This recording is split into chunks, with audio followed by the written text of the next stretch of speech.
आज संपूर्ण भारतावर शोककळा पसरलेली आहे, कारण भारताचा रत्न हरपलाय. प्रसिद्ध उद्योगपती रतन टाटा यांचं निधन झालेलं आहे. ब्रीच कँडी रुग्णालयामध्ये वयाच्या 86व्या वर्षी त्यांनी अखेरचा श्वास घेतला. उद्योग सूर्याचा अस्त झालेला आहे. रतन टाटा हे कालवश झालेत. रतन टाटा यांचे पार्थिव अंत्यदर्शनासाठी NCPA मध्ये ठेवण्यात आला आहे. त्या ठिकाणी सर्वच धर्मीय, सर्व वर्गातील लोक, सामान्य लोक त्यांचं अंत्यदर्शन घेण्यासाठी गर्दी करताना दिसून येत आहेत. रतन टाटा यांच्या अंत्यदर्शनासाठी निवडक व्यक्तींना या ठिकाणी प्रवेश देण्यात आला होता.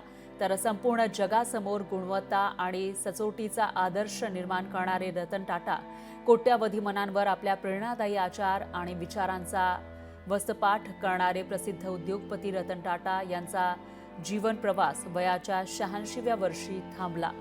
सर्वसामान्य कुटुंबियांचे कारचे स्वप्न पूर्ण करून नॅनोच्या माध्यमातून घराघरात पोहोचलेले टाटा यांच्या जाण्यानं उद्योग विश्वातील एक ऋषितुल्य व्यक्तीची न भरून निघणारी पोकळी निर्माण झाली आहे. गेल्या काही दिवसांपासून त्यांची प्रकृती चिंताजनक होती. तर प्रकृती खालावल्यानं त्यांना बुधवारी मुंबईतील ब्रीच कँडी रुग्णालयामध्ये दाखल करण्यात आलं होतं. मात्र उपचारादरम्यान त्यांची प्राणज्योत मालवली. आपल्या शालीन आणि सुसंस्कृत स्वभावासाठी ते ओळखले जायचे. रतन टाटा यांच्या निधनानं उद्योग विश्वासह संपूर्ण देश हळहळलाय.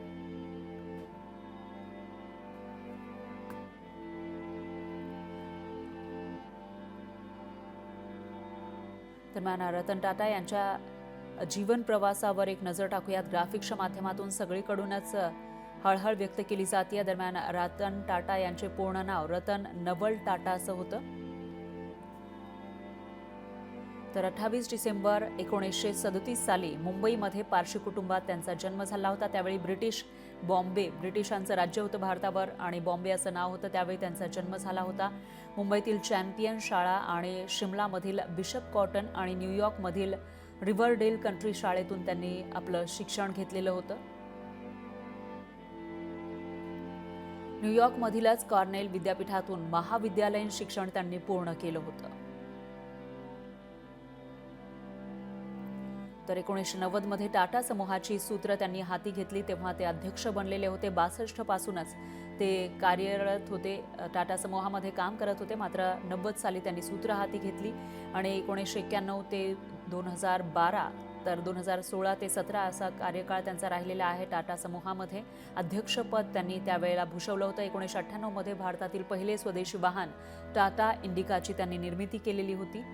2009 मध्ये सर्वसामान्यांचे 4 चाकी घेण्याचे स्वप्न पूर्ण करण्यासाठी 1 लाखात नॅनो कार त्यांनी लॉन्च केलेली होती आणि त्याला भारतीयांचा मोठा प्रतिसाद मिळाला होता. 2012 मध्ये वयाच्या 75व्या वर्षी टाटा समूहातून त्यांनी निवृत्ती घेतलेली होती. तर रतन टाटा यांचा महाराष्ट्र भूषण, पद्मभूषण, पद्मविभूषण या पुरस्कारांनी सन्मान करण्यात आला.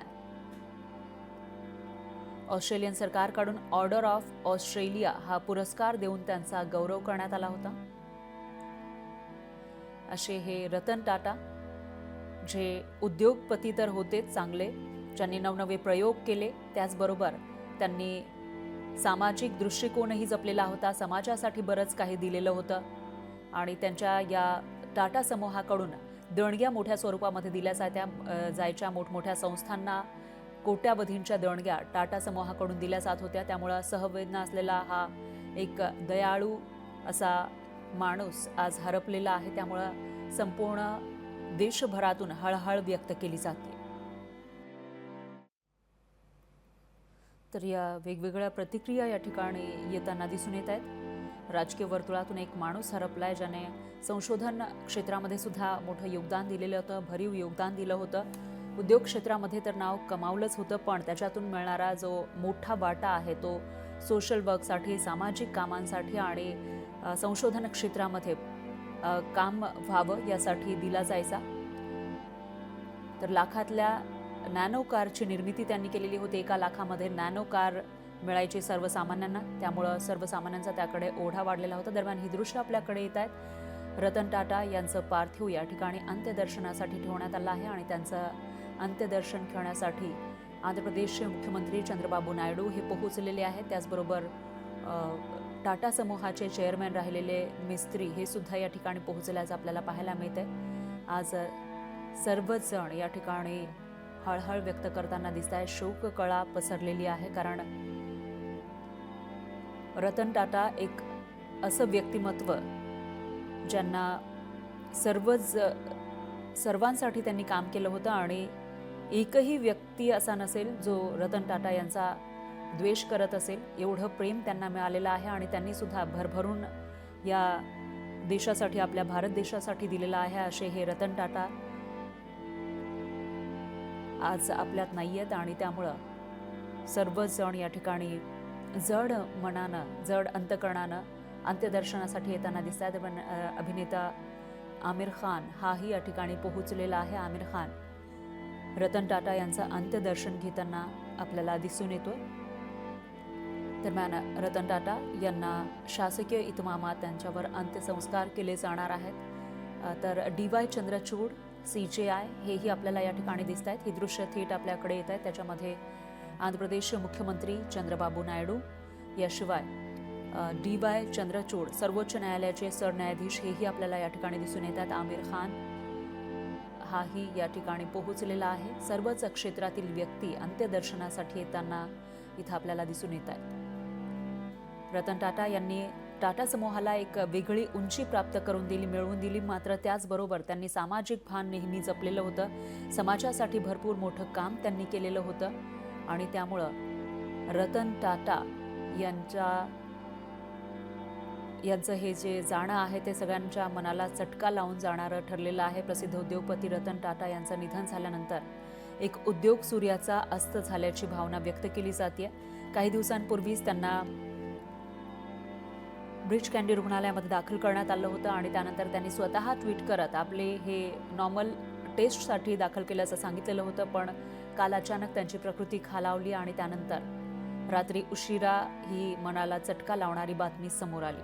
दरम्यान ही दृश्य आपल्याकडे येत आहेत. किरण राव आणि आमिर खान हे रतन टाटा यांच्या पार्थिवाचं अंत्यदर्शन घेताना दिसून येत आहेत. त्याचबरोबर इतरही सर्वच क्षेत्रातले लोक या ठिकाणी येताना आपल्याला दिसत आहेत. त्याच्यामध्ये CJI, DY चंद्रचूड, आंध्र प्रदेशचे मुख्यमंत्री N चंद्रबाबू नायडू हेही या ठिकाणी दिसले. तर अभिनेता आमिर खान आणि त्याची पूर्वाश्रमीची पत्नी किरण राव हेही या ठिकाणी आलेले आहेत. त्यांनी रतन टाटांच्या पार्थिवाचं अंत्यदर्शन घेतलेलं आहे. तेव्हाची दृश्य आपण बघितली आहेत. रतन टाटांचं हे जाणं प्रत्येकासाठी दुःखद असं आहे. प्रत्येक जण दुःख व्यक्त करतोय. उद्योग सूर्याचा एक अस्त झालेला आहे आणि कधीही न भरून निघणारं असं ही घटना असल्याची या ठिकाणी उणीव असल्याची एक भावना व्यक्त होताना दिसून येते.